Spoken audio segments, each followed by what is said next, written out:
Fortunately for me, their punches don't hurt that bad.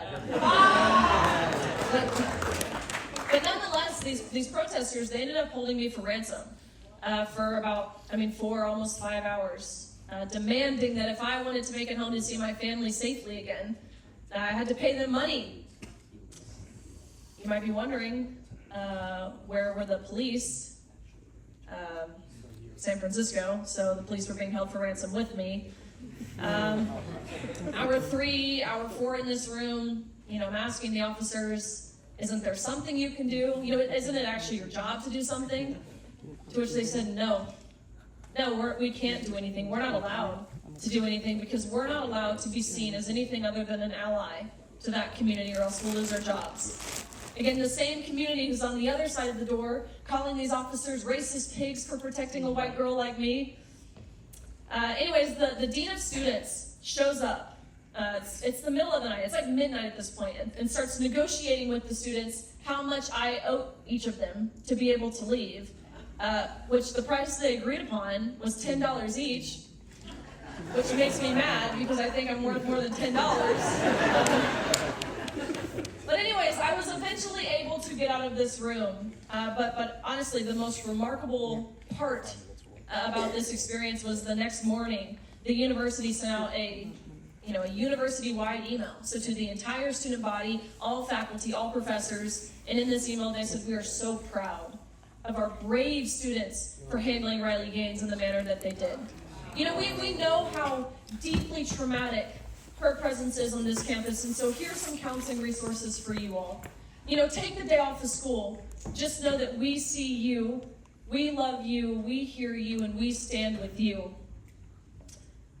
Nowhere in this email did it condemn violence against women for that matter. Nowhere in this email did it say that we uphold our First Amendment rights and the freedom of speech. No, of course not. So to say that I'm grateful to be in this room is an understatement, really. I could spend the rest of my allotted time describing these adverse, really almost seemingly comical situations that I have found myself in over these past 2 years or so, but just grateful to be here with you all tonight. A little bit about me, a little bit on my background.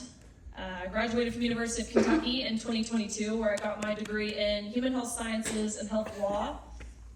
I was in dental school after college, actually set to specialize in endodontics, which is root canals, weirdly enough. It would have been really easy for me, really safe, really secure, for me to essentially ride off into the sunset with the plans that I had made for me. But I realized that the quickest way to make God laugh in your face is to make plans for yourself, because he very clearly had different plans for me. A little bit about my swimming, my athletic background. Started swimming when I was 4, graduated when I was 22, so dedicated 18 years of my life to my sport, which probably don't have to explain that to many people in this room, right? Jen knows. I know those of you who are athletes, those of you who are parents of athletes, former athletes, you understand the time and the hours and the dedication and the sacrifices that you have to make to compete at and ultimately be successful at the highest level. I was no different. I ended up committing to the University of Kentucky, where I very proudly finished my career as a 12-time NCAA All-American, 5-time SEC champion, actually the SEC record holder in the 200 butterfly, making me one of the fastest Americans of all time, 2-time Olympic trial qualifier, SEC Scholar Athlete of the Year, SEC Community Service Leader of the Year. The list goes on, but again, just to highlight, lifelong journey.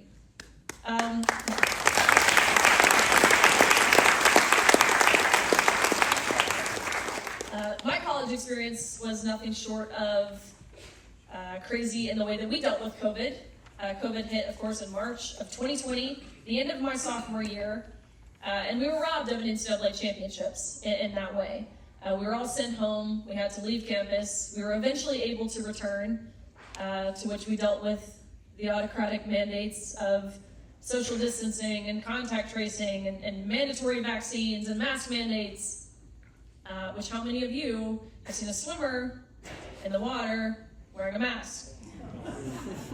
No, but they certainly tried. We essentially waterboarded ourselves every day. It was certainly less than enjoyable. But nonetheless, my junior year, this is when I won my first individual SEC title. This is when University of Kentucky won its first ever SEC title as a team in program history, and I concluded my junior season by placing 7th in the nation, to which I was proud of. Thank you. I was proud of this. To be top 8, you're an All-American, it's a pretty high honor, but I didn't go my best time, and so I knew I was capable of more. And so it was really right then and there, placing 7th in the nation my junior year, that I set a goal for my senior year to win a national title, which would of course mean becoming the fastest woman in the country in my respective event. And so, senior year rolls around and I'm right on pace to achieve this goal that I had set for myself. About midway through my senior year, I was ranked 3rd in the nation in the 200 free, trailing the girl in 2nd, a girl I knew very well by, a few 100ths of a second. She actually went to Cal Berkeley since she has transferred to University of Florida. Wonder why. But the person who was leading the nation, by body lengths, might I add, was a swimmer that I had never heard of before. My teammates had never heard of before. None of us had ever heard of before. And this is the first time we became aware of a swimmer named Lia Thomas. Lots of red flags at the time. Keep in mind, we hadn't seen a photo of this person, or else things definitely would have been a little more clear. But for all we knew at the time, this was a senior from University of Pennsylvania, which is not a school that has ever historically produced that caliber of swimmer, leading the nation again by body lengths in events ranging from the 100 freestyle, which is a sprint, all the freestyle events in between through the mile, which is of course long distance. I mean, none of it made sense. And we continued to stay in the dark until an article came out disclosing that Lia Thomas is actually Will Thomas, and swam 3 years on the men's team at University of Pennsylvania before deciding to switch to the women's team. And so when I read this, of course I was shocked.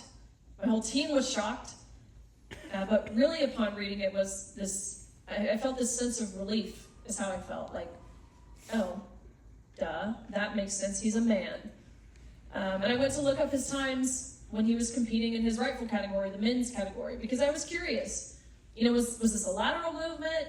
Was this someone who went from ranking amongst the best of the men to now continuing to rank amongst the best of the women, as if that would make this any better? But that is, of course, not what we saw. We saw that this was a mediocre man. Actually, that's probably generous. We saw that this was a less than average male Division I swimmer competing against the men, ranking in the 400s and 500s nationally, to just 12 months later. I don't even mean just number 1, I mean dominating the entire country of women.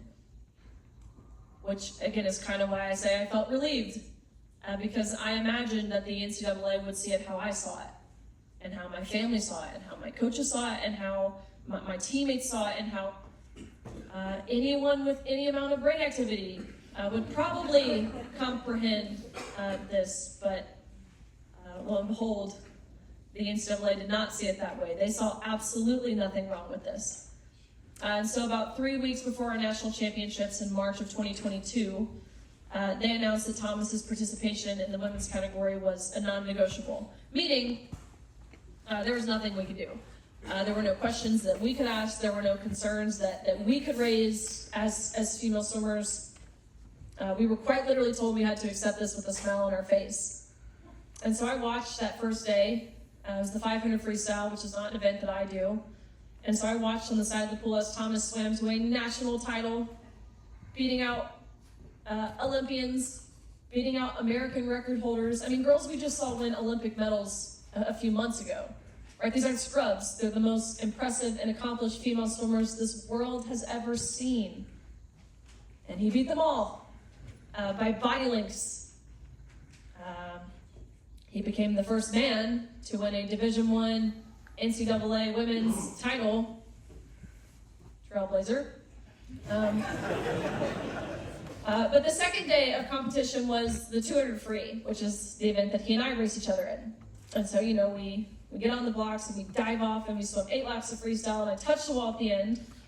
And I look up at the scoreboard, and almost impossibly enough, we had gone the exact same time down to the 100th of a second, which, number one, is incredibly embarrassing for a 6'4" man. He couldn't even beat me. But two, it's rare, right? You're racing for, about 1 minute and 40 seconds, and not even 1/100th of a second separated us, which, looking back now, you can't tell me that's not divine intervention. But anyways, we get out of the water, and we go behind the awards podium where the NCAA official looks at both Thomas and myself, again, him towering over me, and this official says, "Great job, you two, but you tied, and we only have 1 trophy, so we're going to give that trophy to Lia. Sorry, Riley, you just don't get one." I was so taken aback, I guess. Having just competed, my heart rate was high, my adrenaline was still pumping, and so the first thing that I thought ended up being the first thing that I said, and the first thought that I had was, isn't this everything that Title IX was passed to prevent from happening? What do you mean you're going to give the trophy to the man in the women's 200 free? To which he didn't have an answer. They didn't give him a script of what to say when someone asked the dreaded question that no one dared ask, at least not publicly, out loud, all season, of why. And so I appreciate his honesty. He tried a couple different excuses. Actually, the first thing he said was, we're just doing this in chronological order. To which I said, okay, do you mean alphabetical? Because we tied. G comes before T. I'm not too sure what you mean chronological. We went at the same time. To which it was at that point he realized, right, there was no justification. And I appreciate his honesty because he looked at me.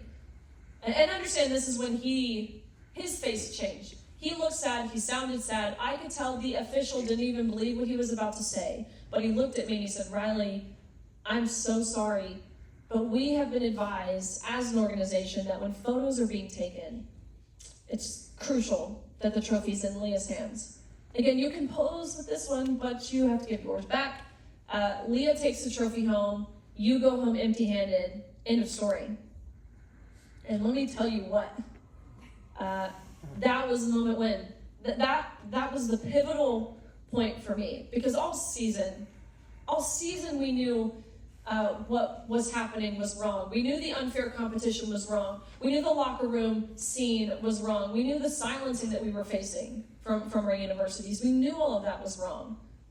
But it wasn't until this official reduced everything we'd worked our entire lives for down to a photo op to validate the feelings and the identity of a man at the expense of our own.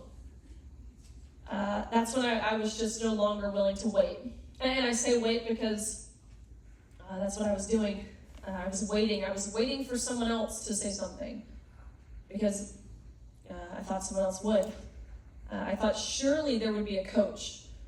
Surely someone within the NCAA, someone with political power, some other swimmer, someone's dad, quite frankly, would come down there and yank this man out of our locker rooms, like my dad so desperately wanted to do. I just naively assumed that the people whose job it was to protect us would protect us. But it was really in that moment, standing on that podium, sharing my placement with a man standing 8-9 inches taller than me, holding this trophy I know I have to give back. And it was just this realization of, Riley, how in the world can you expect someone to stand up for you if you're not even willing to stand up for you? This has to come from you all as women, as female athletes. So that's kind of what the unfairness looked like, which, again, probably didn't have to explain. Kindergartners seem to understand the difference between boys and girls. We have a current president who does not, but kindergartners do.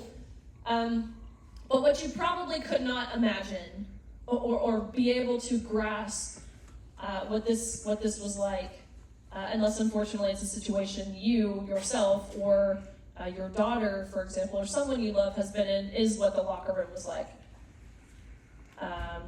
Which, if I had to see it, you guys at least have to hear about it. First of all, we were not forewarned that we would be sharing this changing space.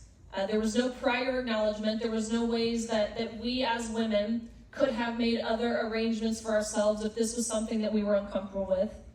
And I'll kind of set the scene. Swimming locker room is not a place of modesty. These suits that you're putting on, your racing suits, I mean, they're skin tight. They're paper thin. It takes about, at least 20 minutes to really poke and prod yourself into these suits, and that's 20 minutes of which you're fully exposed. I can't even, I have my back turned, okay? Putting on my suit. Locker rooms typically, especially at this meet, our national championships, it's the one meet all year you get to see your friends from all over the country, and so it's a loud environment, lots of chatter, lots of buzzing, lots of laughter. So I have my back turned, putting on my suit, and all of a sudden this locker room goes dead silent. And I'm like, that's weird. And, kind of instinctually stiffen up, and then I hear a man's voice. And I turn around, and I have to look up, because again, he's towering over every girl, and there's a man standing at 6'4", 22 years old, taking off his women's swimsuit, fully naked, fully intact, fully exposing himself. And I mean inches away from where we were simultaneously fully undressed. It's awkward, it's embarrassing, it's uncomfortable, it was humiliating. It was inherent for every girl in that changing space to cover themselves, whether it was with their hands or their clothes or their towels, and to get out of the locker room as quickly as they could. It was feelings of course it was an utter violation, but I remember specifically in that moment feeling so betrayed. That's how I felt. I loved my university. I loved the NCAA. I trusted these entities. I mean, these were groups that I dedicated my life to, that I believed had my best interests. And without even a blink of an eye, they threw our rights to privacy as women entirely out of the window. And I briefly alluded to the silencing too, but I think that's an important piece in understanding how this issue, and a lot of the cultural chaos that's plaguing this country, it's transcended beyond the subject matter. And it really has become an infringement on our First Amendment rights and the freedom of speech. Again, even if it's in the form of self-censorship, where you feel like you can't say anything. My university sent me to sensitivity training. It didn't work, but I had to go. Where they sat me down, 21-year-old senior in college at the time, they sat me down, they brought in an outside professional, whatever that means, who taught me how to use she, her pronouns. I had to keep going through this training until they felt like I had been verbatim, adequately re-educated. My university told me, you don't want to speak up about this. You're going to lose all your friends. Those are friends you've had for a lifetime, and they won't talk to you anymore. Is it worth it to you? You'll never get a job. Your employer, they're going to look you up. That's standard practice. And they're going to see that you're a transphobe. You'll never, Riley, you want to go to dental school. Well, guess what? No dental school will ever even look at your application if you speak up about this. They said, oh, Riley, remember you signed that scholarship. And you did it willingly. And when you did, you gave away your rights to speak in your own personal capacity. Because remember who you represent. Remember whose name is across your chest and across your cap, because it's not yours. It's ours. And understand, we have already taken your stance for you. Thomas's teammates, their university at UPenn went as far as to tell them that if they did speak out, and any harm whatsoever were to come towards his way, physical harm, emotional harm, self-inflicted for that matter, they said, then understand that would make you solely responsible. And that would make you responsible for potential death, and that would make you a murderer. And you don't want to be a murderer, do you? No, so I suggest you be kind, and I suggest you be inclusive. That's what they told these girls. Let that really sink in. They told these girls they would have blood on their hands if they advocated for fair play and privacy in areas of undressing. Again, that's emotional blackmail. That's gaslighting to the highest degree. But it's effective.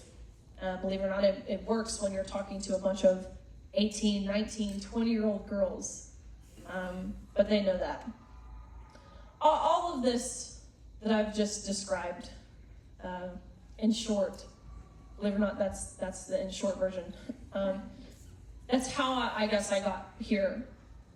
But far more important than how, and a question I imagine that you've all asked yourselves at some point over these past few years is why? Right? Why has this ideology become so? I mean, it's captured so many institutions and realms of society. The educational realm, our government, the media, corporate America, even seemingly our spiritual leaders have fallen victim in some cases. Why? Which, as a Christian, I do feel confident in answering the question of why, because the Bible tells us why. We're told, we're warned, right? Paul tells us in Acts and Romans and different places, Isaiah 5:20, right? We're told these spiritual battles will intensify, that darkness will be seen as light, that bitter will be seen as sweet, and that evil will be seen as moral. And it's undeniable that that's not where we're at now. And let me be very clear, because I think there's like a school newspaper person here. I can already picture the headline. Christian nationalist says Lia Thomas is evil. No, I do not think Lia Thomas is evil. Actually, not at all do I think that. But deception is evil, and manipulation is evil, and lying